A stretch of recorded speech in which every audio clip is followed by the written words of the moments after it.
여러분 계약했죠? 저도 계약 싫어요. 네. 동일한 마음, 동병상련의 마음으로 오늘 전사님 말씀할 때 여러분 잘 들어주세요. 잘 들어주세요. 여러분 이거 예입니다, 알겠죠? 잘 들어주세요. 여러분 오늘 성경 제목 한번 읽어볼까요? 시작. 세상에 맞서는 힘. 여러분과 같은 마음으로 말씀 준비했습니다. 이제 새로운 학기를 시작해야 되는데 사실 학기 시작하는 게 뭐 그리 기쁜 일은 아니지 않습니까? 그죠? 학교 가는 게 너무 즐겁습니까? 저도 학교 숙제할 때면 힘듭니다. 하지만 또 하나님이 주신 거 사명으로 감당하고 우리가 기쁨으로 맞이하면 좋겠습니다. 여러분 인생에서 그 위기를 경험한 적이 있습니까? 큰 어려움을 당한 적이 있습니까? 여러분 삶에 경험한 가장 큰 어려움은 무엇인가요? 제가 한번 중학생 때로 돌아가서 한번 적어봤습니다. 좋아하는 여자아이가 있는데 자연팀이 저 여자아이를 너무 좋아하는데 다른 남자하고 사귀는 거예요. 저만 그랬나요? 네, 그럴 때 위기라고 생각할 수 있을 것 같습니다. 해외 비전 트립 중에 여권을 잃어버렸어요. 전도사님이 그냥 놔두고 갈 것 같아요. 이런 거 경험 해보셨나요? 사랑하는 부모님이 아플 때 그럴 수 있을 겁니다. 그리고 중요한 시험, 이 점수를 얻어야 내가 고등학교 진학하는데 이 점수를 얻지 못했을 때 오는 그 위기가 있을 거고요. 그리고 내가 가장 친하다고 생각한 친구와 관계가 깨어졌을 때 올 수 있는 위기가 있을 겁니다. 제 삶에도 그 2주 전에 제 얼굴에 위기가 한번 찾아왔습니다. 분위기가 막 살만하네요. 찬양팀 리더 수련회 MT를 마치고 3시에 이제 침대에 누웠습니다. 그래서 푹 자야지. 금요 촬영 마치고 났으니까 푹 자야지 생각하고 자는데 새벽인 것 같아요. 아침인 것 같은데 우리 둘째 아이가 제 이 발에 올라오더라고. 마음속 주여 제발 가게 해주십시오. 막 이렇게 했는데 계속 올라와요. 근데 형이, 그러니까 첫째가 성재고 둘째가 성우인데 둘째가 형을 부르는 거예요. 성재야, 성재야 라는 거예요. 4살이고 첫째가 9살이거든요. 성재야, 성재야 이렇게 부르는 거예요. 그래서 제가 웃긴데 끝까지 참았어요. 깨면 계속 또 깨야 되니까. 성재야, 성재야, 아빠 진짜 못생겼지 이러는 거예요. 너무 화가 났지만 자야 되니까, 깨면 안 되니까 제가 끝까지 그랬는데 첫째가 막 웃으면서 일어나요, 자다가.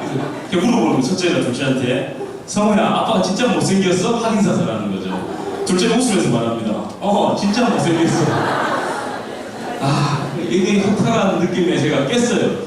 너무 웃겨서 제가 깼어요. 깨면서 물어봤어. 아빠 못생겼어? 웃더라고 둘이 막. 그래, 내가 못생겨서 즐거우면 계속 즐거워라 하고 제가 잠이 깨버려서 한 3시간, 4시간 자고 잠에서 깨버렸는데 이런 어떤 위기를 겪은 적이 있습니다. 한 사역자의 이야기입니다.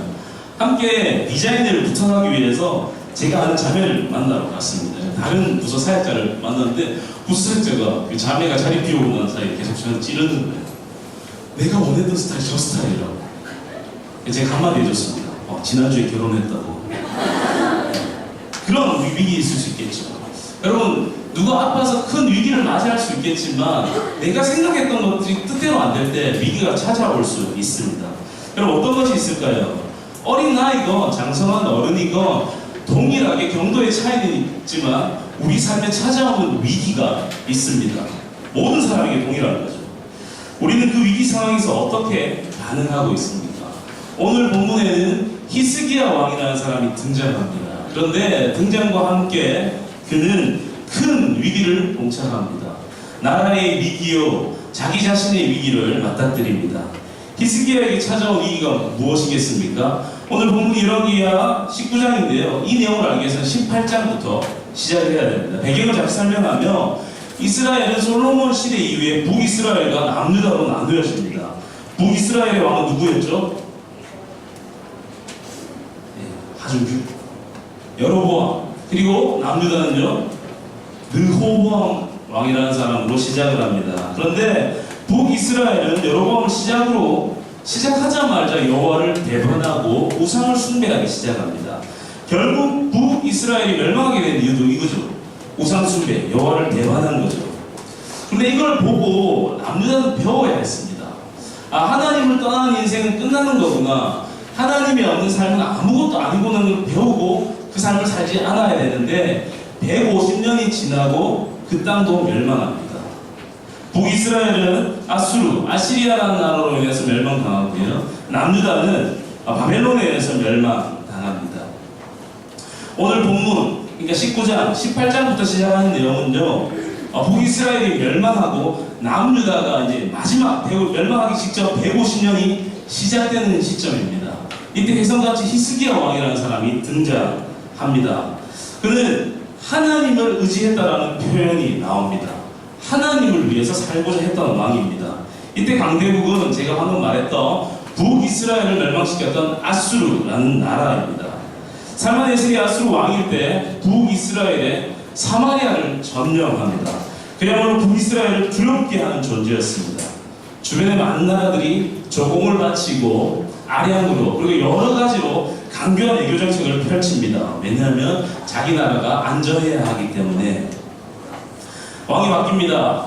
사네립이 왕이 되고 나서 사네립이 아수르 왕이 되면서 유다의 모든 견고한 성들을 다 점령해버립니다. 우려했던 것들이 현실로 일어나게 되는 거죠. 예상은 했지만 상상하기 싫은 일이 현실로 일어난 겁니다. 이때 세워진 왕이 히스기야 왕입니다. 강대국의 속국으로 사는 것을 그는 거부했습니다. 많은 나라들이 조공을 바치고 잘 보이기 위해서 노력했지만 그는 조공을 바치지 않겠다고 선포해버립니다. 그리고 그 나라의 속국으로 살지 않겠다고 그는 선언합니다. 여러분, 이 의미는요, 우리가 쉽게 해서 너희하고 외교하지 않을 거야 이게 아니라 이 당시의 고대 운동에서는 내가 조공을 바치지 않겠다라는 것은 더 이상 아수르의 다스림과 통치 안에 들어가지 않겠다라는 겁니다. 더 노골적으로 표현하면 더 이상 아수르가 원하는 대로 내가 살지 않겠다라고 우리 유다는 너희 뜻대로 살지 않겠다 선언하는 의미가 있는 겁니다. 이 당시에 상상할 수 없는 일을 결정한 겁니다. 아수르의 그 무시무시한 권력 앞에 그가 이렇게 당도를 할 수 있었던 이유는 무엇이겠습니까? 히스기야는 도대체 어떤 왕이길래 이런 결정을 할 수 있었을까요? 한번 보겠습니다. 히스기야를 18장 1절에서 쭉 보면요, 그는 다윗의 행적을 따른 정직한 왕이라고 말합니다. 하나님 보시기에 선한 일들을 했다는 의미입니다. 그리고 그는 산당을 제거했고요, 주상을 깨뜨리며 아세라 목상을 찍으며 노뱀을 부쉈다라고 말합니다. 이스라엘과 유다를 멸망시킬 수 있는, 그 나라를 흔들어버릴 수 있는 그 모든 우상들을 다 없앤 선한 왕이었다라는 겁니다. 그리고 그는요, 여호와를 떠나지 않았습니다. 하나님 옆에서 늘 하나님의 뜻을 들었습니다. 하나님을 너무 사랑하니까 여호와의 명령을 지켜 나간 왕이었습니다.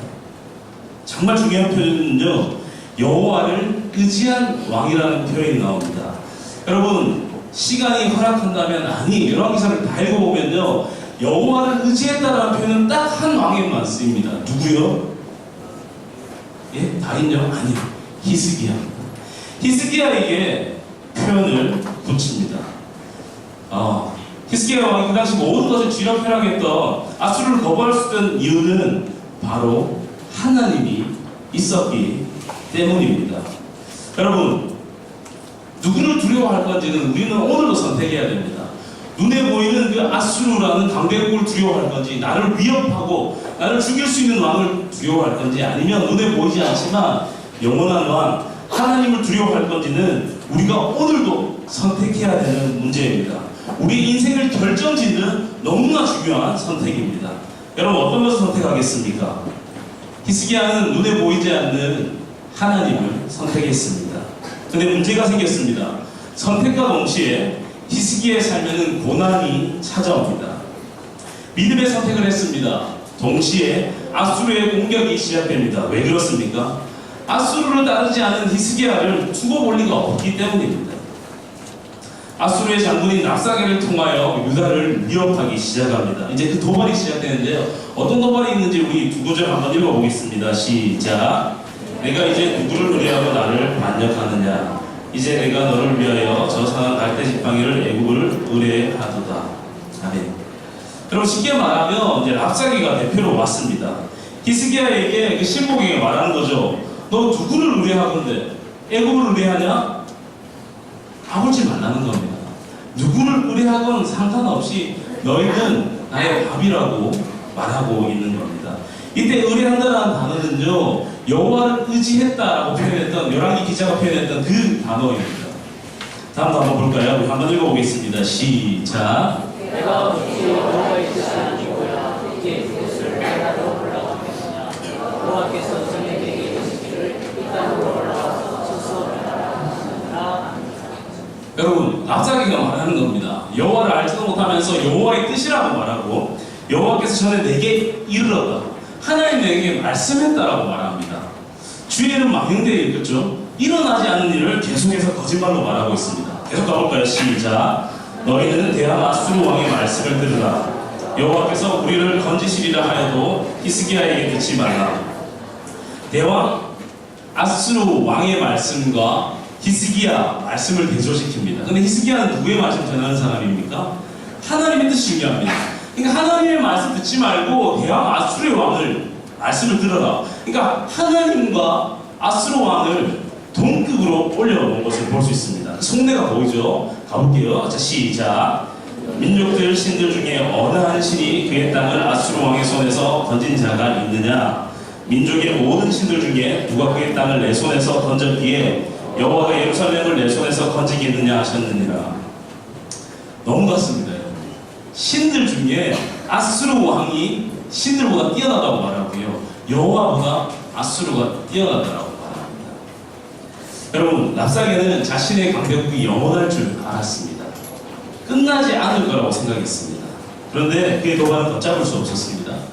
하나님의 뜻이 아니었지만 하나님의 뜻이라고 거짓말을 합니다. 하나님을 의지하는 히스기야를 믿지 말고 대학 아수르의 말을 들으라고 이간질합니다. 모든 신들보다 아수르 왕 사네립이 뛰어나다라고 말합니다. 급기야 어떻게 합니까? 넘지 말아야 돼서 하나님을 비방하고 모욕합니다. 뭐라고 합니까? 하나님보다 내가 뛰어나다라고 말하는 거죠.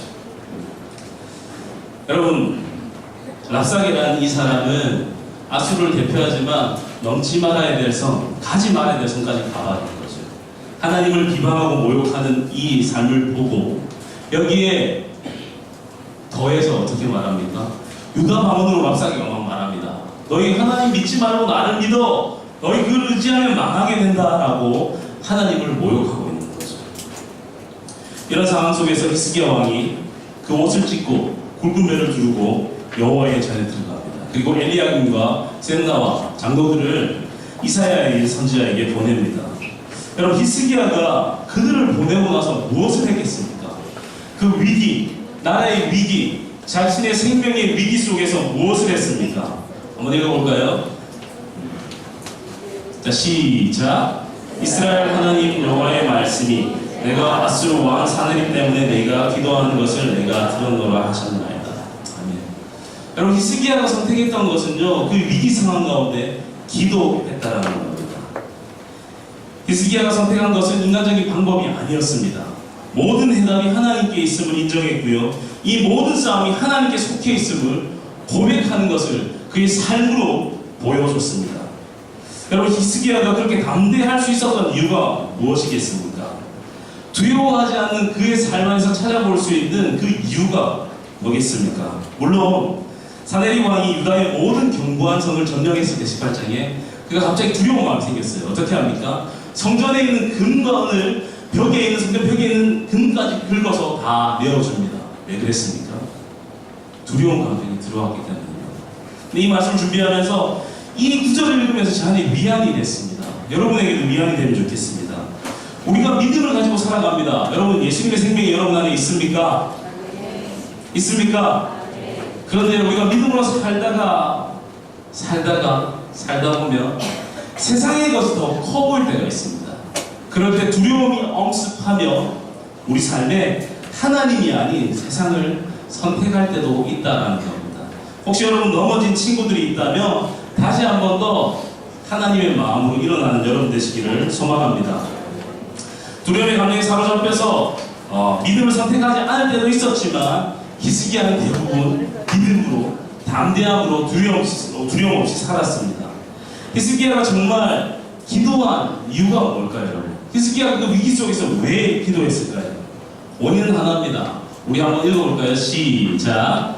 랍사게가 그의 주 아수르 왕의 보냄을 받고 와서 살아계신 하나님을 비방하였으니 히스기야의 진정한 고민은 자신의 전부이고 이스라엘과 유다의 전부이신 하나님이 비방받는 것을 두 눈으로 내기로 차마 보고 듣지 못하겠다라는 겁니다.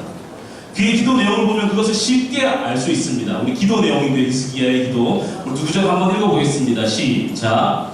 그릇들 위에 계신 주는 천하만국의 홀로 하나님이시라. 주께서 천지를 만드셨다.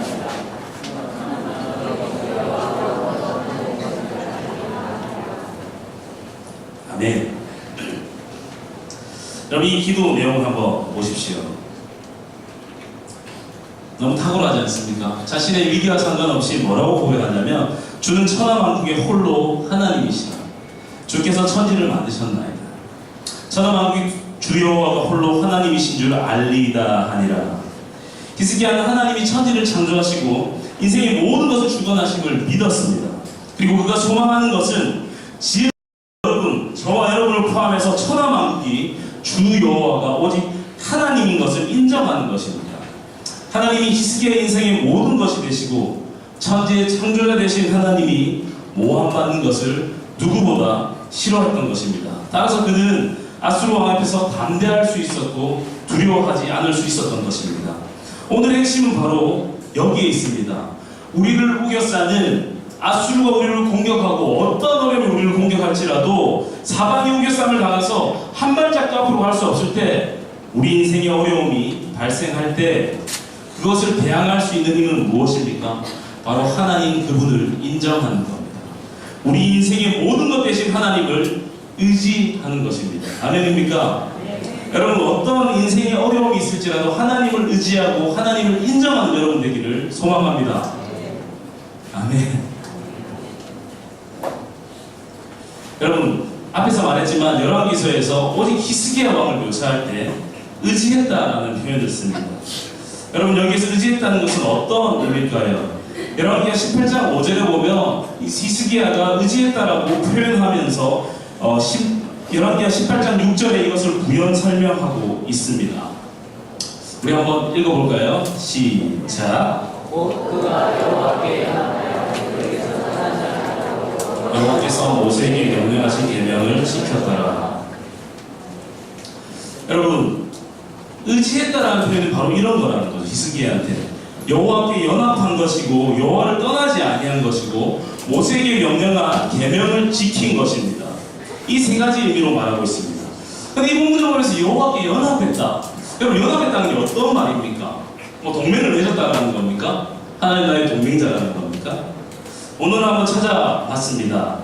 한번 읽어볼까요? 창세기 2장 24절입니다. 시작. 이제 남자가 부모를 떠나 그의 아내와 하여 둘이 한 몸으로 이룰지로다. 연합했다라는 그 단어를요 창세기 2장 24절에 그의 아내와 합하여라는 단어 동일하게 쓰는 겁니다. 연합했다, 그의 아내와 연합하여라고 말합니다. 그리고 솔로몬의 체류가 어땠습니까? 이방 여인들을 사랑했습니다. 안 좋았죠, 체류가. 이방 여인을 사랑했다라고 할 때 그 사랑했다라는 의미가 바로 연합했다, 그 단어를 썼습니다. 결국 구약에서 이 연합하다라는 의미는 이성 간의 사랑에 쓰여지는 것들을 발견할 수 있었습니다. 결국 히스기야가 여호와께 연합했다는 것은요, 히스기야가 하나님을 지극히 사랑했다라는 의미입니다. 아멘입니까? 하나님이 히스기야를 사랑할 뿐만 아니라 히스기야가 지극히 하나님을 사랑한 것이 바로 의지한 것입니다. 두 번째, 여호와를 떠나지 않았다라고 말합니다. 히스기야는 천지의 창조자이신 하나님을 믿었기에 그분을 떠날 수가 없었습니다. 나를 지으셨고 내 인생의 문제, 내 인생의 해석이 그분으로 말미암아 그분이 아니면 해석되어지지 않기 때문에 하나님을 떠나지 않았다라는 겁니다. 세 번째로 뭐라고 말합니까? 모세에게 명하신 명령을 지켰다라고 말합니다.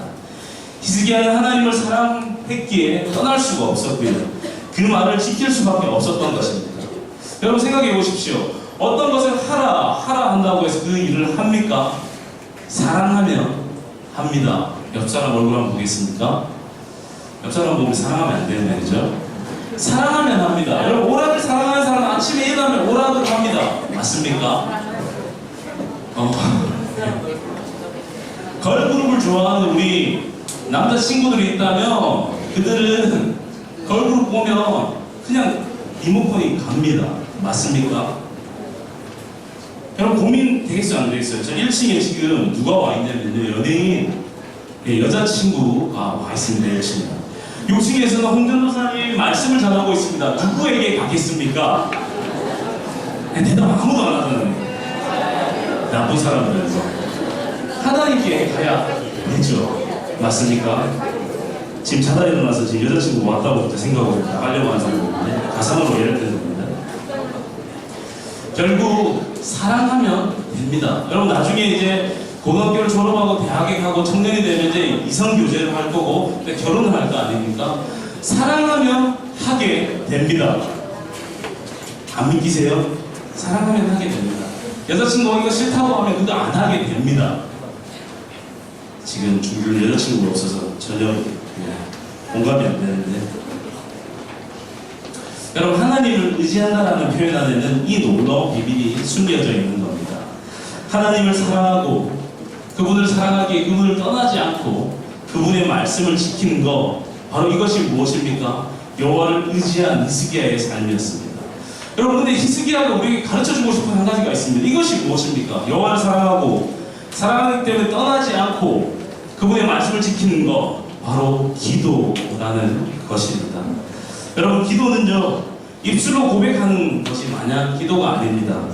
천지의 창조주 되신 유일하신 하나님을 믿고 그분을 사랑하기에 그분을 떠나서는 인생이 해석되어지지 않기에 그분의 말씀을 붙잡고 그 뜻을 이루기 위해 사는 모든 삶이 기도인 줄 믿습니다. 기도는 우리의 삶을 통해서 드러납니다. 여러분 앞으로 가 보십시오. 오늘도 세상의 무서운 공격은요 우리를 무너뜨리려고 우리를 삼키려고 돌아다니고 있습니다. 여러분 두려워하고 있지 않습니까? 학교에서 나만 보면 괴롭히는 친구가 있습니까 혹시? 나만 보면 못살게 굴고 때리고 여러분 표현으로 갈구고 힘들게 하는 친구가 있습니까? 오늘도 내 힘으로 이겨낼 수 없는 그 일들 앞에 어떻게든 이겨나가려고 노력하고 있습니까? 친구와의 관계 문제, 믿지 않는 친구들의 핍박, 때로는 이성 친구와의 갈등, 가정 문제로 소홀히 하면서 하나님 앞에 울고 불고 하는 친구들이 있습니까? 여러분 우리 힘으로 이것들을 해결할 수 없습니다. 세상의 무거운 어려움 앞에 내 인생에 찾아온 위기 앞에 우리는 하나님을 의지해야 합니다. 이것이 바로 기도이고 이것이 바로 세상에 맞서는 유일한 힘입니다. 여러분 히스기야가 이사야를 통해서 응답받은 하나님의 말씀이 무엇입니까? 오늘 본문 마지막 절 한번 볼까요? 열왕기하 19장 7절을 여러분 한번 찾아보십시오. 열왕기하 19장 7절입니다.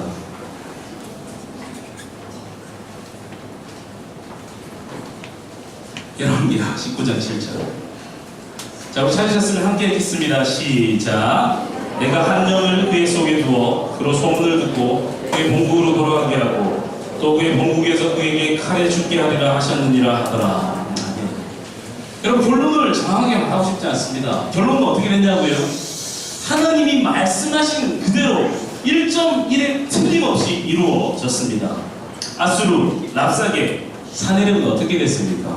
여러분 말도 안 되는 일이 일어납니다. 거기서 여호와의 사자가 나타나서요. 사내립 아수르 군대 안에 갑자기 나타나서 18만 5천 명을 순식간에 죽여버립니다. 전쟁을 해서 싸운 게 아니고요. 여호와가 한 명을 보낸다고 했잖아요. 여호와의 사자가 나와서 그들을 죽여버립니다. 그리고요. 잘못된 소문을 듣고 사내립이 어디로 갑니까? 니느웨로 갑니다. 제가 있는 이스룩 신전에서 경배하고 있는데요. 뒤에서 아드라멜렉과 사레셀이 그를 칼로 찔러 죽여버립니다. 여러분 그 기고만장하고 무례했고 세상을 다 가질 것 같았던 그 아수르 땅이요 금방 패망해버립니다.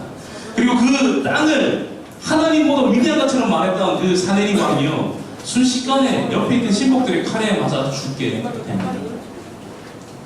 여러분 이 본문을 보면서 무엇을 느낍니까? 우리 인생의 문제는 우리가 해결할 수 없습니다. 하나님이 우리를 지으셨기에 그분만이 우리 인생의 문제를 해결할 수 있습니다. 우리가 하나님을 의지할 때 하나님이 우리 삶 가운데 일하십니다. 믿으십니까? 자, 우리 옆에 친구들에게 이렇게 고백하겠습니다. 하나님이 너의 삶에서 일하셔라고 한번 고백해 볼까요? 자, 말씀을 정리하면서 두 가지를 여러분에게 적용하고 싶습니다. 여러분, 계약을 하고 새로운 학기를 시작합니다. 여러분, 복잡하고 다양한 문제들이 우리를 괴롭힐 수 있습니다. 믿음으로 살려고 하는 여러분의 인생을 흔들려고 오늘도 사탄은 오는 사자와 같이 두루 다니고 있습니다. 여러분, 이제 시작입니다. 우리가 세상에 맞설 수 있는 유일한 힘은요, 바로 하나님을 의지하는 것이고, 바로 그것은 하나님께 기도하는 것입니다. 기도는 여러분을 세울 것입니다. 세상 위협 속에서 하나님이 일하시는 것을 보게 될 겁니다. 세상의 방법으로 세상을 이기고 힘센 사람에게 더 힘세게 해서 이기는 것이 아니라 하나님의 방법으로 여러분의 삶을 이 세상 가운데 승리하게 하실 것입니다. 믿으십니까? 여러분, 그렇기 때문에 금요 철야가 중요하고, 그렇기 때문에 학교 기도 모임 운동이 너무나 중요합니다. 왜 학교에서 기도해야 됩니까? 여러분, 잠자는 시간 빼고 학교에서 대부분의 시간을 보냅니다. 그것이 바로 예배의 처소입니다. 그곳에서 내가 승리하지 못한다면 여러분, 우리 진정한 예배자 아닙니다. 그렇기 때문에 우리는 학교에서 핍박을 받아가면서 기도 모임을 일으키는 겁니다. 기도하는 겁니다. 여러분, 일주일을 그렇게 힘들게 치열하게 살고 와서 금요철야에서 받는 은혜를 한번 생각해 보십시오. 세상이 주는 것과 비교할 수 없습니다. 여러분, 안내를 서면서도, 여러분, 이번 주 금요철야 여러분 오셨습니까? 안내를 서고 있으면서도 계속 뒤로 돌아볼 수밖에 없는 상황. 너무나 기쁘고 너무나 찬양하고 싶어서 계속해서 힐끔힐끔 뒤로 보게 되는 상황. 그 찬양 한 구절 한 구절마다 눈물 없이 찬양 부를 수 없는 그런 상황. 그런 것들을 여러분이 경험하기를 소망합니다. 기도만이 이 세상에서, 우리가 세상에서 맞설 수 있는 힘인 줄 믿습니다. 하나를 더 적용하고 싶습니다. 여러분, 아수르의 공격. 여러분, 이스라엘, 남유다가 공격받았던 것은요, 아무도 모르는 사람이 아니라 주변국에 있는 사람입니다. 결국 우리 인생에서 우리를 괴롭히고 우리를 못살게 하는 사람들은 우리 주변에 있는 사람들입니다. 옆 사람 한번 볼까요? 여러분, 학교에서 예를 들어 봅시다. 학교에서 나를 진짜 괴롭히는 친구가 있어요. 여러분, 교회 오면 어떤 기도가 나올까요? 하나님, 지네 제발 좀 데려가달라고, 전화가게 해주시옵소서. 제가 만약에 학교 한번 안 나오면 막 박수치고 좋아하고, 제가 압수하면 더 좋아하고. 여러분, 이게 우리 인생입니까? 여러분, 그 마음은 충분히 이해합니다. 근데 우리 기도 한번 바꿔보면 좋겠습니다. 하나님, 저 친구를 없애주십시오 라는 기도 대신에, 하나님, 저 친구가 예수님의 복음 앞에 변화되어서 함께 신앙생활을 할 수 있게 도와주십시오 라는 기도를 여러분의 인생에 한번 해보면 좋겠습니다. 여러분, 할 수 있겠습니까? 힘든가요? 힘들 수 있겠죠. 여러분, 예수 그리스도를 믿는 수많은 사람들은 핍박한 바울의 삶을 생각해 보십시오. 그의 삶도 하나님이 변화시켰습니다. 그렇다면 나 한 명 괴롭히고 못살게 구는 그 사람 하나님이 변화시킬 수 없을까요? 저는 변화시키고도 남는다고 믿습니다. 여러분, 세상과 계속해서 우리가 단절되지 말고요, 우리가 그렇게 기도해 봅시다. 하나님, 저 친구도 저렇게 못하게 살아가는데 저 친구도 예수님 믿고 새롭게 변화된 인생으로 살게 해주시고, 나와 함께 기쁨으로 주의 나라를 위해서, 주의 나라를 위해서 일하게 하여 주시옵소서 라고 기도하는 여러분이 되기를 소망합니다. 여러분, 9월 9일과 9월 16일 우리 중등부 전도 축제가 있습니다. 여러분, 조금만 더 나가볼게요. 이 친구들 한번 전도해보면 어떨까요? 그 친구하고 함께 교회 가는 것 자체가 싫습니까? 아니요. 그 친구도 언젠가는 주님 앞에 돌아와서 하나님 나라에 이바지해야 될 사람이고 구원받아야 될 영혼인 줄 믿습니다. 여러분, 이 친구 초청 주일에 여러분이 사랑하는 친구도 데려오지만 정말 나를 못살게 굴고 힘들게 하는 그 친구를 위해서 기도하고 한번 초청하는 여러분이 되기를 소망합니다.